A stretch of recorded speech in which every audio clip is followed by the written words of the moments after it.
बिस्मिल्लाहिर्रहमानिर्रहीम। अस्सलाम वालेकुम। आज 24 दिसंबर बरोज़ जुमेरात हम बात करेंगे मौलाना फजल रहमान की जानिब से एक अहम पेशरफ्त सामने आई है और उन्होंने जो है वो नैब के सवालनामे के जवाब देने से इनकार कर दिया है।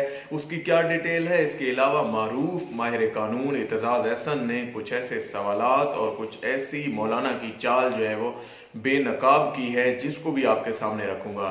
इसके साथ साथ हम दो केसेस पे भी बात करेंगे जो सिंध हाई कोर्ट की जानिब से आज सामने आए। डॉक्टर माहा का मुबैना खुदकुशी और उनकी कब्र कुशाई की गई। इसके अलावा हम केस पे बात करेंगे अहमद उमर शेख की आज रिहाई हुई है। डैनियल पर्ल एक सहाफ़ी थे अमेरिकन, उनका केस था और 2002 में उसमें फैसला सुनाया गया था। उसकी क्या डिटेल है मैं आपके सामने एंड पे डिस्कस करूंगा। सबसे पहले हम बात कर लेते हैं मौलाना फजल रहमान जो कि JUIF के सरबराह हैं। उनके हवाले से उनको KP नैब की जानिब से एक सवालनामा भिजवाया जाता है जिसमें 26 सवालात पूछे जाते हैं और उन्हें जो है वो 28 तारीख की डेडलाइन दी जाती है। लेकिन वो सवालनामा पहुंचने के बाद मौलाना फजल रहमान जो है वो इस मुल्क के कानून को मानने के बजाय, सरेंडर करने के बजाय उल्टा सामने आते हैं। और आज उन्होंने जो प्रेस कॉन्फ्रेंस की है उसमें ये बात की है कि मैं किसी तौर पर एहतसाब नहीं दूंगा बल्कि मैं इमरान खान से जो है वो एहतसाब लूंगा। इस हवाले से उन्होंने नैब के उस सवालनामे का जवाब देने से मुकम्मल तौर पर इनकार किया है और वो किसी सूरत भी इन सवालात के जवाब नहीं देना चाहते। वो उल्टा जो है वो एहतसाब करना चाहते हैं इमरान खान साहब का। ज़रूर करें एहतसाब और आपके लिए अदालतें मौजूद हैं। इधर ही इन्हीं इदारों से आप सिलेक्ट हुए हैं। यहाँ पे जो है वो इन्हीं इदारों के यहाँ आपने पहले जिंदगी गुजारी है, यहाँ पे इनको फॉलो करते रहे हैं। असम्बली में आपके बनाए हुए जब आप असम्बलियों में थे उन्हीं के कानून हैं और अब आपको जब फेस करने की बारी आई है तो आप ये कहना शुरू हो गए हैं कि मैं इनको जवाबदेही नहीं हूँ। तो यकीनन मौलाना फजल रहमान जो है वो किसी आड़ में छुपना चाहते हैं और इस अमल से जो है वो भागना चाहते हैं, लेकिन नजर नहीं आता कि वो किसी तौर पर भाग सकें क्योंकि अब नैब की बारी है और नैब किस तरह इसको डील करता है वो भी हमारे सामने चीजें आ जाएंगी।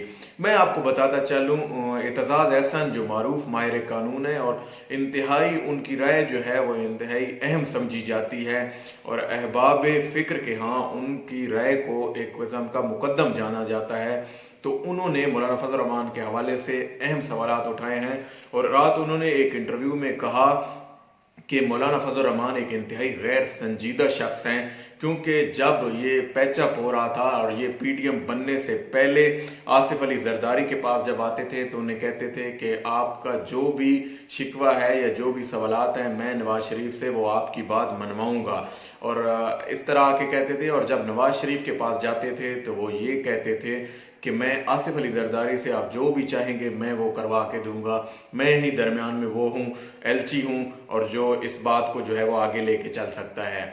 इस हवाले से ये बात किसी हद तक एतजाज़ एहसन की दिल को भी लगती है क्योंकि आने वाले वक्त में मौलाना फजल रहमान ने यही गेम खेल के जो है वो सरबराही हासिल की PDM की।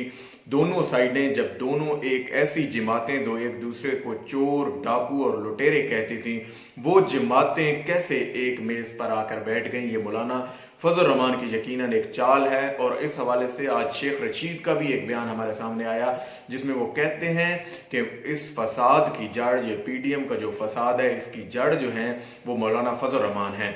इस हवाले से मैं आपको बताता चलूं कि नैब की जानिब से अब इंतहाई अहम इकदाम की ज़रूरत है और जैसे ही कानूनी इस हवाले से अमल दरामद होगा हम आपके सामने मजीद तफसीलात लेकर आएंगे। अब आ जाते हैं उन केसेस की जानिब जो सिंध हाई कोर्ट में आज रहे और उसमें जो है वो डॉक्टर माहा हैं, उनकी जो है वो उन पर मुबैना खुदकुशी का इल्ज़ाम था कि उनकी जानिब से खुदकुशी की गई।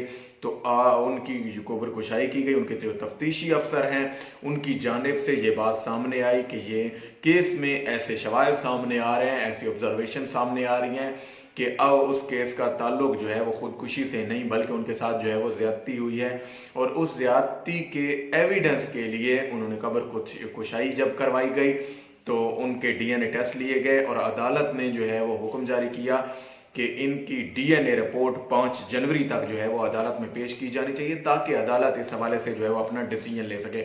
मैं आपको बताता चलूं, इसमें 2 मुल्ज़मान ऐसे हैं जो कि इस अमल से भागना चाहते हैं, और डीएनए और यकीनन शकूक व शुबहात की लड़ियां उन्हीं तक पहुंचती होंगी कि वो इस प्रोसेस को फॉलो नहीं करना चाहते और वो डीएनए टेस्ट को जो है वो नहीं करना चाहते, लेकिन वो किसी तौर पर भी भाग नहीं सकते क्योंकि वो हिरासत में हैं, और उन्हें जो है वो इस चीज़ के सामने 5 जनवरी को इसकी रिपोर्ट डीएनए की जब पेश की जाएगी तो दूध का दूध और पानी का पानी हो जाएगा। इसके अलावा एक दूसरा केस अहम सामने आया। 2002 में एक सजा हुई थी अहमद उमर शेख को, और उसके बाद कत्ल का मुकदमा था उन पे, जो है वो सहाफ़ी हैं डैनियल पर्ल, ये अमेरिकन सहाफ़ी थे, उनके कत्ल का मुकदमा इन पे था। इसके अलावा उनके साथ 4 मुल्ज़मान और भी थे, तो उनको जो है वो 18 साल जेल में गुजारने के बाद जो है इंसदाद दहशतगर्दी की अदालत की जानिब से इनको सजा की गई थी, और 18 साल की सजा के बाद अदालत इनको बरी करती है सिंध हाई कोर्ट, और रवां साल इनकी अपील मंजूर हुई तो इनको जो है वो रहा किया गया। उसके बाद इनको जो है वो नज़रबंद कर दिया गया, लेकिन आज उनकी अदालत ने ये फैसला किया है कि उनकी नज़रबंदी को जो है वो हटाया जाए और उनकी नज़रबंदी को जो है वो ख़त्म करके, लेकिन एक चीज़ की अदालत ने इजाज़त दी कि उनका नाम जो है वो आप ईसीएल में डाल सकते हैं। इसके अलावा उनके साथ 4 मुल्ज़मान और भी थे जिनकी नज़रबंदी को भी गैर कानूनी करार दिया गया है, इनके नज़रबंदी को फौरी तौर पर हटाया गया है। इसके अलावा मैं आपको बताता चलूँ कि इस केस की सज़ा जो हुई थी वो 2002 में हुई थी। अब हम आ जाते हैं पीडीएम की जानिब। पीडीएम जो है वो आगे जो स्टेप्स लेने जा रही है, और 27 दिसंबर को जब बेनज़ीर की बरसी आ रही है आने वाले दिनों में, आज 24 दिसंबर है तो 3 दिन बाद जो है 27 दिसंबर को तो पीपल्स पार्टी एक बहुत बड़ा शो करने जा रही है लड़काना में।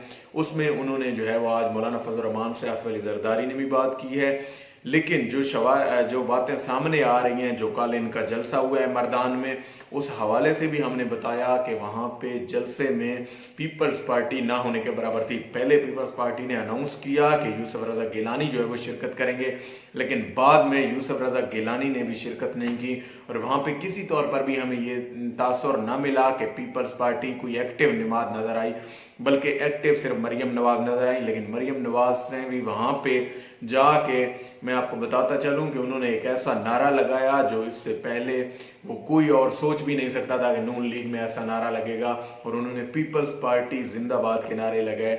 आखिर आप किस बात पे जो है वो पीपल्स पार्टी जिंदाबाद के नारे लगाना चाहती हैं? आपको ये भी मालूम होना चाहिए कि पीपल्स पार्टी जिंदाबाद के नारे आपकी जानिब से लगाए जाने आपकी सियासत के लिए कितने जो है वो मुतासिर कौन हो सकते हैं।